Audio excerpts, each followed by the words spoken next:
వ్యక్తి కింద ఉన్న ఇసుకను తుడుస్తూ ఉంటాడు. అలాగే మిగతా వాళ్ళని కూడా ఇసుకను క్లీన్ చేయమని చెప్తాడు. అప్పుడు వీరికి రాతి ప్లేటు కనపడుతుంది. దీంతో వీరందరూ కలిసి ఆ రాతి ప్లేటును పక్కకు తీస్తారు. అప్పుడు వీరికి భారీ గుహ కనపడుతుంది. ఆ గుహలోకి కాగడా వేసి చూడగా అందులో వందల కొద్ది పాములు ఉంటాయి. అప్పుడు ఈ వ్యక్తి ఈ గుహలోకి తాడు వేసుకుని కిందకి దిగుతాడు.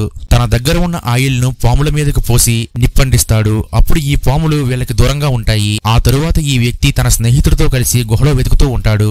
వీళ్ళు ఎదురుగా ఉన్న బండరాయిని తీసి పక్కన పడేస్తారు.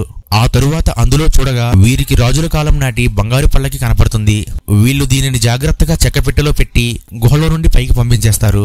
ఆ తరువాత ఇతడి స్నేహితుడు కూడా తాడు పట్టుకుని గుహలో నుండి పైకి వెళ్లిపోతాడు. అయితే ఇతడు తాడు లోపలికి పడేసి ఇతన్ని మోసం చేస్తాడు. నువ్వు పాములకు మేతగా లోపలే ఉండు అని అంటాడు. అలాగే ఇతడి స్నేహితురాల్ని కూడా ఈ గుహలోకి తోసేస్తారు. ఆ తరువాత ఈ రాతి ప్లేటును మళ్లీ పెట్టేసి గుహ క్లోజ్ చేసేస్తారు. అయితే లోపల ఉన్న నిప్పు ఆరిపోవడం వలన వీరి దగ్గరికి పాములు వస్తూ ఉంటాయి. ఇతడు కాగడాతో ఆ పాములను ఆపడానికి ప్రయత్నిస్తూ ఉంటాడు.